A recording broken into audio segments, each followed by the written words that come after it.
భగవద్గీత 3వ అధ్యాయంలోని మొదటి శ్లోకంలో అర్జునుడు కృష్ణుడిని అడుగుతాడు. ఏమని అంటే, నిష్కామ కర్మయోగం కంటే జ్ఞానయోగం శ్రేష్టమైందని మీరు అనుకుంటే మరి నన్ను కర్మయోగం చేయమని ఎందుకు చెబుతున్నారు అని. మొదట కర్మ అంటే ఏమిటో తెలుసుకుందాం.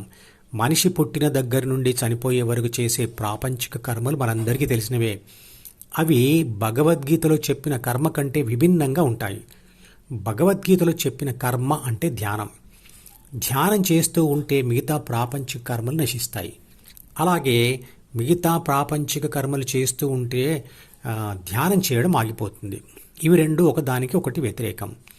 ఇక నిష్కామ కర్మయోగం మరియు జ్ఞానయోగముల మధ్య తేడా తెలుసుకుందాం. మనిషి ఏ ప్రాపంచిక కర్మ చేసినా అంటే ఏ పని చేసినా ఫలితం ఆశించి పనిచేస్తాడు. నిష్కామ కర్మ అంటే ఫలితం ఆశించకుండా కర్మ చేయడం. ఫలితం ఆశించకుండా పని మీద మాత్రమే ధ్యాస పెట్టి పని చేయడం వల్ల సమర్థత కలుగుతుంది అని ఇదివరకే తెలుసుకున్నాం. కాబట్టి ఏ ప్రాపంచిక పని చేసినా మరియు ధ్యానం చేసినా కూడా ఫలితం మీద దృష్టి పెట్టకుండా అంటే ఫలితం ఆశించకుండా పని చేయాలి. జ్ఞానయోగం మరియు నిష్కామ కర్మయోగం అనేవి రెండు ధ్యాన పద్ధతులు. నిష్కామ కర్మయోగ పద్ధతిలో కానీ జ్ఞానయోగ పద్ధతిలో కానీ ఫలితం ఆశించకుండానే ధ్యానం చేయాలి. అంటే జ్ఞానయోగ పద్ధతిలో కూడా నిష్కామ కర్మ చేయడం అనేది ఉంటుంది.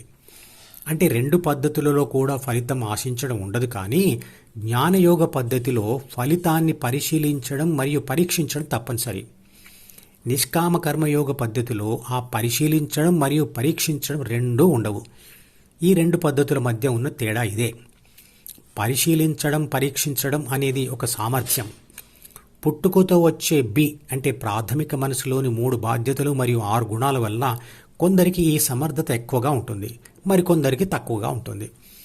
ఎవరికైతే ప్రాపంచిక సమాచారాన్ని విశ్లేషించే సామర్థ్యం తక్కువగా ఉంటుందో వారు నిష్కామ కర్మయోగ పద్ధతిలో గురువును ఎన్నుకొని గురువు దగ్గరే ఉంటూ గురువు మీద ఆధారపడి గురువు చెప్పినట్లుగా ధ్యానం చేస్తారు. ఎవరికైతే ఆ విశ్లేషణ సమర్థత ఎక్కువగా ఉంటుందో వారు ధ్యాన విషయాలు మరియు ధ్యాన పద్ధతి తెలుసుకొని గురువుని ఆశ్రయించకుండా తమ స్వశక్తి మీదే ఆధారపడి జ్ఞానయోగ పద్ధతిలో ధ్యానం చేస్తారు. ఇద్దరూ ధ్యానం చేస్తారు, ఇద్దరికీ ఫలితం వస్తుంది.